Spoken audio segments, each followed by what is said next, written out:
So let's start with a basic concept of why do we even dink at all? Why hit soft shots? So this may sound simple, but we really want to understand it to be able to master kind of why we do certain things. So the easiest kind of black and white explanation I have for this is the concept of attackable and unattackable. Okay, so if I use the net as kind of the reference point, so I draw an imaginary line off the top of the net. Basically, our black and white version of this is if I'm making a contact with a ball that's below that point, we're going to refer to that as unattackable because I'd have to hit up on the ball to get it back over the net. If I'm making contact with a ball that's higher than that point, we're going to call that attackable because I'd be able to hit that ball on a downward angle into the court, which means I can hit it harder.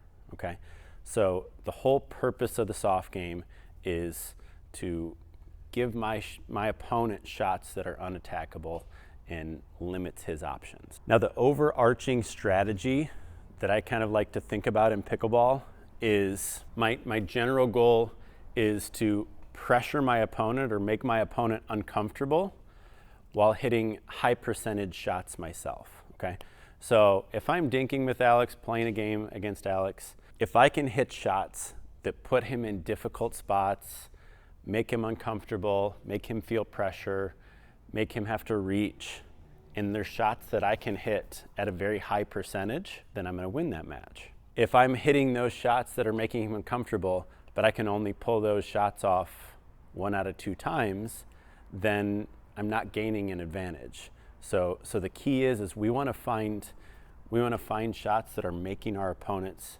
feel pressure, feel uncomfortable, and feel like they're shots that we can do over and over and over again. Okay, so let's dive into actual dinking technique. We kind of went over a little bit of this in our fundamentals section, but we're going to talk about contact point. We're going to talk about this concept of catching the ball, and we're going to dive a little bit deeper into the actual swings and what we're going to do to control this ball. Okay, so there's 2 basic styles of dinks that I like to think about.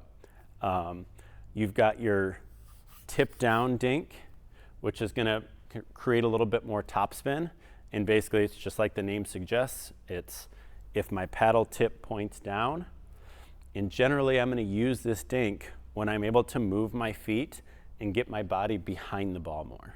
Okay, so really that's my goal most of the time, is to work hard with my feet, try to get my body behind the ball so I can use this kind of tip down, a little bit more of a topspin dink. The reason is I can hit that shot with a little more pressure.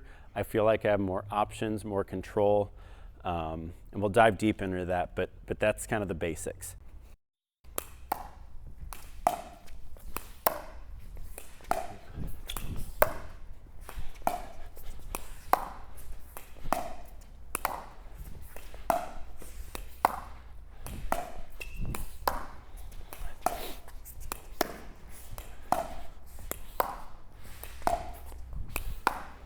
Okay, so you can see we're being pretty active with the feet there, okay? This is not just kind of a stationary dinking, reach for the ball, kind of scoop it back. We're really working the feet, working hard to get behind that ball, because then it's gonna be the easiest, what I think is the easiest dink, to just kind of push that ball back and keep everything in a nice straight line. Now, since the paddle's moving that way, I could be a little bit late, I could be a little bit early, but that whole swing is going in that direction. So even if I'm a little bit off, the shot's most likely still going to work out. So I know there's a lot of terms we need to go over kind of in this dinking, but it's important that we kind of lay the foundation, because this all has to make sense as we go into more like in-depth strategical stuff.